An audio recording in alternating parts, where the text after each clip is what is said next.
Hello, I'm Brian Green, a librarian at Columbia College in Sonora, California, and also the communications manager for the Council of Chief Librarians.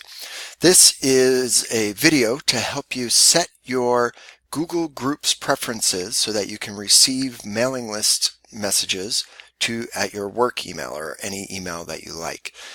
When I was first setting this up ways back, I ran into a little bit of trouble with this, and I've gotten a number of questions from folks that make me think other people are also running into some challenges with this. So let me walk you through it. It's a two-step process, pretty quick.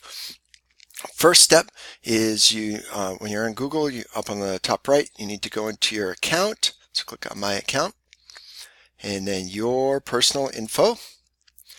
And then there's a section for emails. When you click on that, you have a number of emails here. The first one is the main email that's associated with your account. And then the one below that is your recovery email.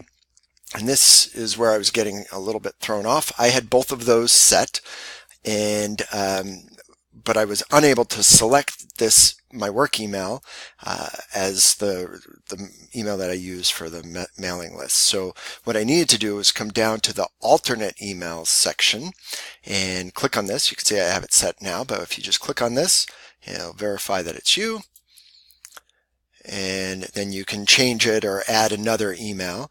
And once you do that, once you go and add another email, you can go on to step 2 of this process. So I'm going to jump over to the Google Groups page. So when you sign in, you'll have all the groups that you're a part of. I have a few of them here, but you'll probably just have one or two. And you want to come to the little edit button to the right of your name. Click on that. And then there it says email used for membership. And when you have an alternate email set, like your work email, you can come down and select that work email so that you don't receive your messages at the Gmail account. I never checked this Gmail account, so messages that went there I wasn't getting. I just use it for other Google tools. So that's it. So when you do that and you hit save, you will start receiving your CCL mailing list messages to your work email. There you go. If you have any questions, please don't hesitate to ask. That's it. Thanks. Have a great day.